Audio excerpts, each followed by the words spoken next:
With Americans already voting in the Super Tuesday, states will select their preferred Democratic candidate to face President Donald Trump in the November election. Former Vice President Joe Biden picked up some crucial endorsements heading into today's vote.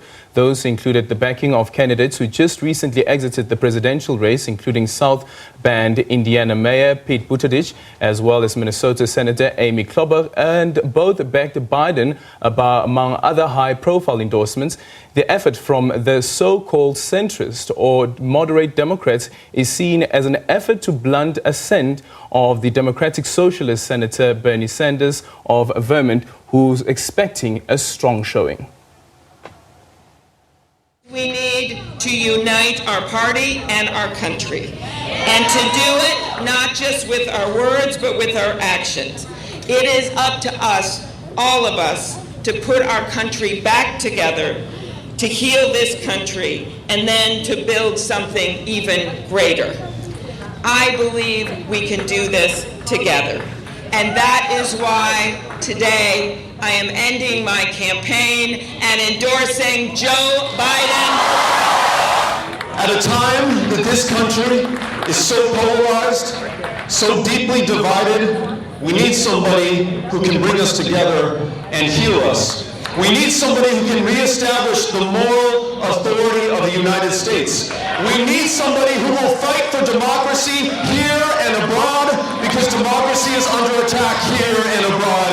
We need Joe Biden. I'm looking for a leader.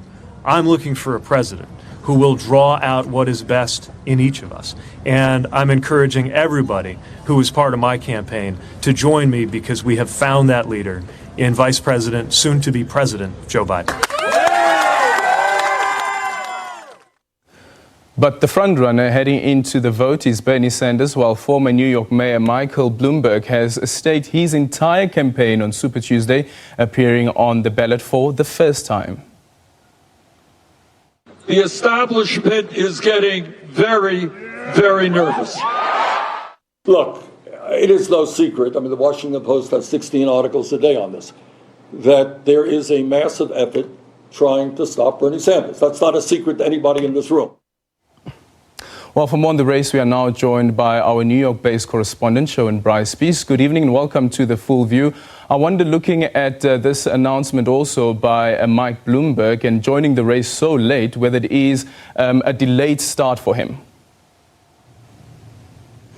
Well, a delayed start certainly for Michael Bloomberg, but what the pundits, Aldrin, are talking about now is that this is a two-man race, essentially between the progressive wing of the Democratic Party, led by Bernie Sanders, and what you are now beginning to see is a coalescing around the centrist candidacy of Joe Biden. That wasn't always the case. Joe Biden not performing well in the early primary states of Iowa, New Hampshire and Nevada, but really getting that blowout victory, essentially a 49% victory margin in the South Carolina. 49% is what Biden got to Bernie Sanders at about 19%. So really fundamental showing here from Biden that has reinvigorated his campaign, but also put a lot of pressure on the other centrist candidates in the race, the Amy Klobuchars, the Pete Buttigieg.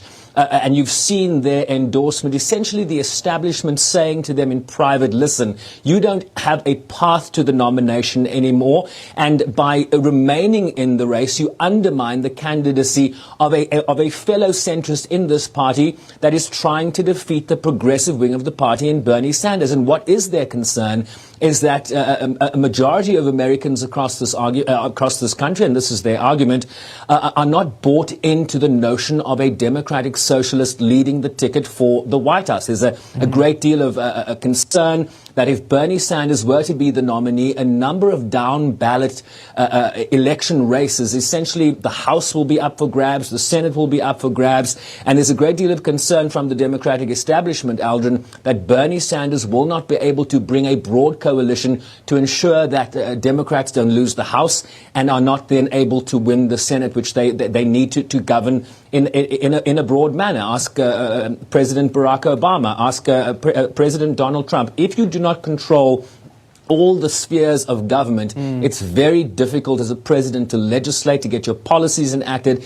and that's the big concern that Bernie Sanders is presenting to the Democratic establishment at this time.